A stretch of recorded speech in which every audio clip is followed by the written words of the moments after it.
everybody. I'm here today with Seth Mattison, who is an internationally renowned speaker on leadership, innovation, and workforce trends shaping business. Seth is the founder and chief movement officer of Illuminate Labs. And companies like MasterCard, Johnson & Johnson, Microsoft, I've got a huge list here, AT&T, Merrill Lynch, Disney, and Deloitte have all sought Seth out for his insights and ideas on leadership and sales in the new world of work. So Seth, thank you so much for joining me today. Danielle, thanks so much for letting me come on and have this great conversation. So you did talk about creating that sort of trust, and that, we all know how important that is. And we are talking about kind of building that for someone who maybe hasn't been doing that already. That could be a difficult thing who hasn't been doing the technology and working with technology, to be going to it now, to be able to trust that and get involved in that, and then look towards what's happening in the future. So can you talk about a little bit? Yes, I mean, in terms of establishing trust, we want to carry over many of the fundamental principles that establish deep trust in the real world, physical world. They do spill over into the virtual space. And a big element of that is your willingness to be vulnerable and authentic right now. And so I think there's this fine line for leaders of you need to be able to demonstrate some vulnerability of what you're emotionally going through right now.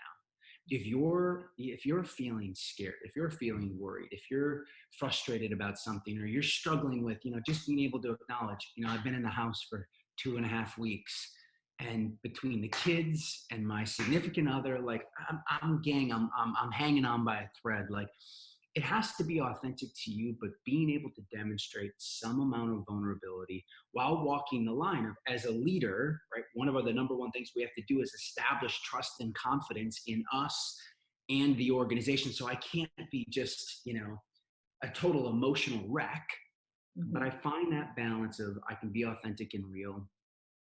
I can communicate what I'm experiencing. And I have to be willing to, we talked about showing grace to other people if they've got things, kids running around and dogs. You also have to be able to show yourself grace.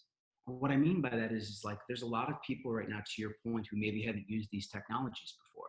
They haven't had to be on Zoom. They haven't had to do everything virtually and use these new digital tools and technologies. And I actually was just on a call with a number of CIOs in the healthcare space yesterday, and they talked about, there is a percentage of the workforce that's kind of fighting this because it feels so uncomfortable.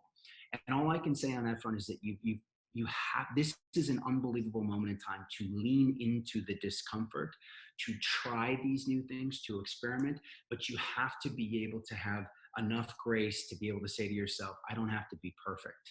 Right? It's the ego that's screaming, like, I don't want to make a fool of myself. I don't want to be fumbling with the technology.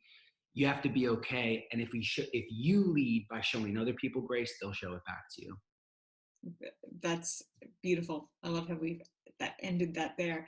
I have one last question for you. And it's kind of going into, I guess, showing that grace and adopting technology. But what skills and talents then are we going to see that will become most important in this, I'll say, post-pandemic world of work? Yeah, I love that question. And I'm glad you're thinking about, skills and competencies. That's, again, before we rolled into that, that was a big area that we were researching. And as I was reflecting on that question, 3 things came to mind. The first one is this idea of being able to influence virtually, right? How do I mean, because leadership is about influence. Leadership is about, inspiring people to take action and to see more in themselves than maybe they saw in themselves, to create more leaders. And now for the first time, if I can't do that in the physical space, and I'm thinking about this personally, Danielle, as someone who spends time in the physical space, on stages and with leadership teams, how do I extend my influence through the digital spaces? I have to start experimenting with these tools. And as much as I feel silly and uncomfortable and being like, I don't like seeing myself on camera, you might think, we have to push through that. That's going to be an important new skill, because guess what? We're never going to go back to the way things were.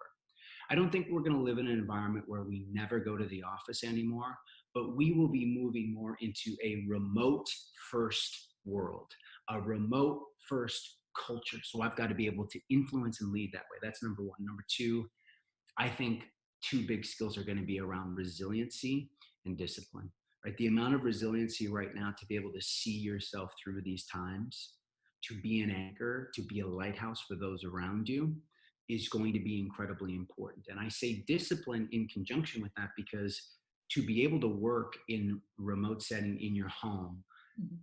it requires a tremendous amount of discipline. Your success is going to be predicated on your ability to develop routines, rituals, and habits that support you in accomplishing what you're trying to do and sticking to those things. We can't see this as like a vacation or a staycation. It's like this could be my new norm. How do I set myself up to do this? And there's nobody here to tell me what to do.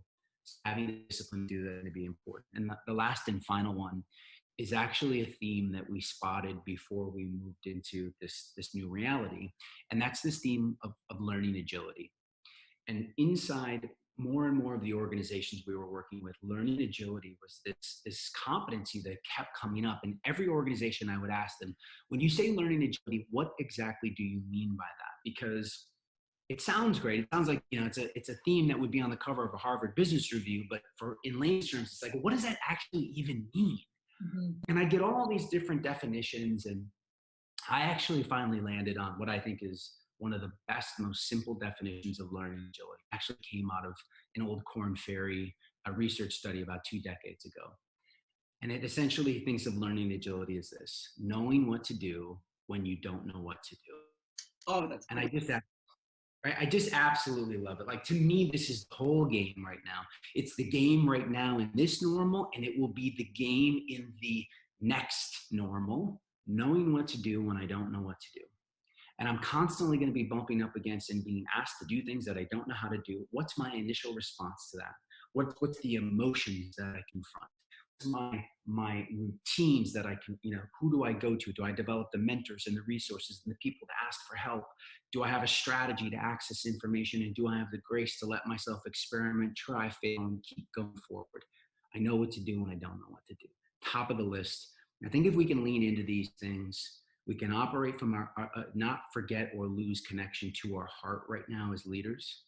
I Mhm. tell people all the time, if you want to be a leader today, you have to be able to love your people. And people are like, love, and it's like, yes, trust me, when you look at the research, it's not the love that you think from an intimate standpoint or with family, but at the top of our list of values as human beings, the number one thing we value most, and I'll leave people with this thought, is the theme of belonging.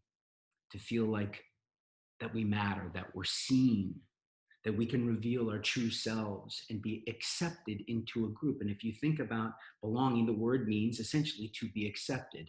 And I ask leaders all the time, if you think about the word acceptance, what is the ultimate, the highest expression of acceptance? And of course, that is one simple word, and that word is love.